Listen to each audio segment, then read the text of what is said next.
Whether you're looking for answers to specific life questions or simply hoping to become the best version of you possible, welcome to the Mental Breakdown and Psychreg podcast, where we offer insight, information, and strategies based upon research and years of practice as psychologists. So sit back, have a listen, and get connected with our hosts, Dr. Berney and Dr. Richard Marshall. Today we're going to talk about an emerging event, an emerging story out of the United Nations. Yes. And we're going to talk about it, well, we had originally decided we were going to talk about it because one of the people that we met in our trip to the Philippines, Mandy Sangera, is actually involved in this case in some way because she was actually working with some of the victims of the harassment case in the United Nations. Right. It was an interesting juxtaposition because we were in the Philippines and we met this wonderful woman who lives in New York, works at the United Nations, or works with the United Nations, and was telling us about this emerging story that we might hear about someday. Okay, but she was involved directly with one of the victims, as you say, and she was talking about this story, and suddenly 2 days later, she said, "Hey, I just got a call. It's about to hit." And it's about to hit. And what Mandy is an advocate for victims, women and children who have been victims of various kinds of abuse. She refers to it as harmful practices. And the word, we discussed that at some length, right. the vocabulary that she uses. And she calls these harmful practices against women, against children around the world. And we discussed that concept of harmful practices because it puts it in a broader context, or in a more accurate context. Well, and it's not just women and children. Right. For example, some of the individuals in this case were adult men. Young adult men. But yeah, she is she is a strong advocate for anyone who is the victim of any type of abuse or wrongdoing of any sort. Right. She's passionate about people of power exploiting others who don't have power. That's what she's most passionate about. And what her recurring theme is, let's stop sugarcoating this. Let's stop tolerating it. Let's call it exactly what it is. Right. And that's why she came up with this term, harmful practices. Right. And now our interview with her will be posted tomorrow. It'll go out on Saturday, the 11th. But today we're going to talk briefly, and not that, this is certainly not a political podcast, but we're going to talk about it in terms of what we're really coming to realize, and we talked about this in the Philippines a lot, the idea that a lot of these harmful practices and issues are present everywhere. We tend to think of, when we think of various forms of mutilation or genocide or some of those kind of things, we think of, areas in the outskirts in Africa, in the Middle East, and some of these other places. But, some of these abuses happen in New York, in the United States, in the United Kingdom. Right. And what Mandy reminded us of, all of us who were there, and we had several discussions about this, to explain more in a second, what she reminded us of is that this is so common, and we are turning a blind eye to it. Right. We can go to Penn State, with athletes, the Olympic doctor who was abusing those young girls. So we have Olympic athletes. We have the church, not just the Catholic Church. There was another minister who resigned yesterday from Illinois because of. We have the Me Too movement. So it goes across ages, across classes, across cultures, across countries. And what Mandy and others like her are passionate about is the tolerance. We sort of have other names for it, and we tolerate it, and we go through these legal wranglings about, well, was it really abuse and all? And she said, no, these are harmful practices that need to stop. And they go across cultures, and they across countries, and across genders. And across demographics of financial demographics, economic, social. And at the conference, Dean Wilkinson talked about the abuse of older prisoners, that these men who have spent a lifetime in prisons suddenly get to old age where they become weaker, less mobile, maybe some dementia sets in, and they become targets for the younger prisoners. Okay? And who would have? I'd never thought about that before. The plight Makes of older, sense, but but the plight of older prisoners, because then they become targets of abuse, and so it really does occur everywhere. And Mandy reminded us of that. This is just a particular example that she happens to be personally involved in because she worked with one of his victims. Yeah, she works with a lot of.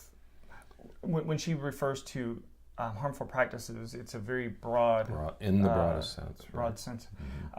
But in this case, we have and I think one of the things that Mandy is most distressed about, and we tried to arrange to get her on the phone so we could actually talk with her briefly about this.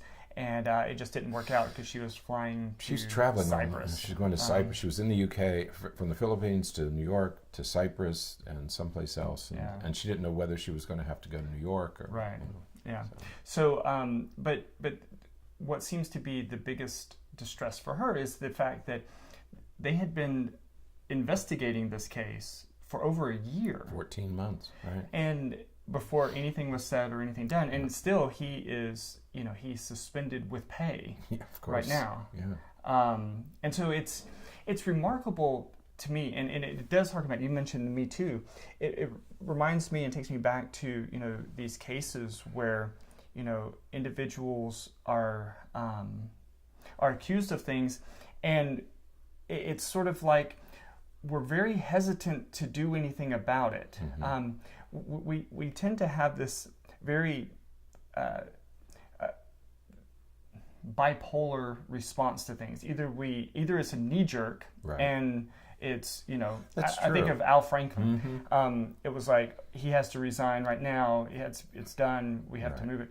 And then you have these other cases where it's like it's drawn out over a long period of time, and nothing is really done. And then there's suspension with pay and the Bill Cosby or the Weinstein. Now the Weinstein case is going to, because he's wealthy, he can hire attorneys and they can drag this case out for years, and the strategy is eventually it'll cool off and they'll get a better deal. I don't know about the Cosby case because I haven't been following it, but it's been in the news for a long time, where other cases like Franken, in a couple of days he was gone. And he was I think he was a benefit. I think he was a positive attribute in the Senate. I think he was doing good work.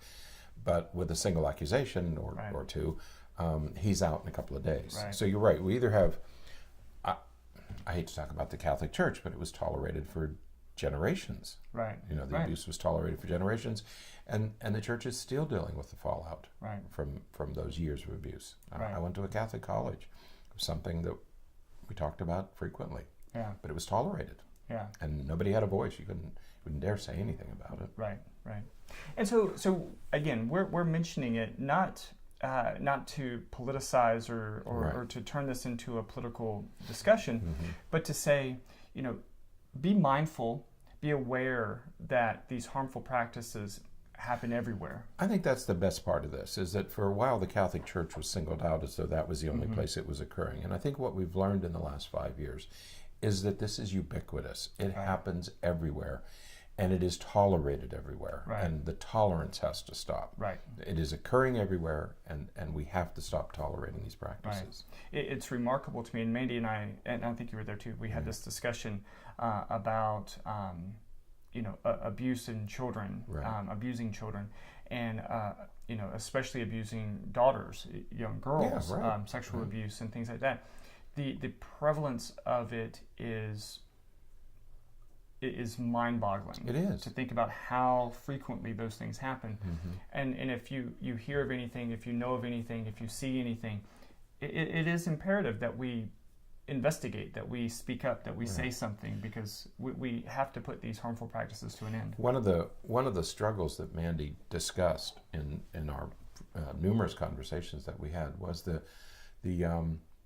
problem with arranged marriages around the world. And some of these girls are very, very young. I mean, 10 years old, 11 years old, and they're forced into marriages by their families.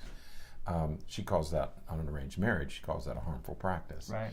And it's time that let's stop hiding. I remember one of the things she said is, let's stop hiding behind culture. This is not a cultural thing. Right. This is abuse. Yeah. This is abuse of young, helpless children. And let's stop tolerating them as cultural practices. Yeah. You know, we used to stone people to death. That was a cultural practice. You know, we stopped doing that. So let's not tolerate it because it's a cultural or a religious practice. It's a harmful practice, not a religious practice. Absolutely. So, but you will hear more about what Mandy does, her work does, what her work does. That's weird.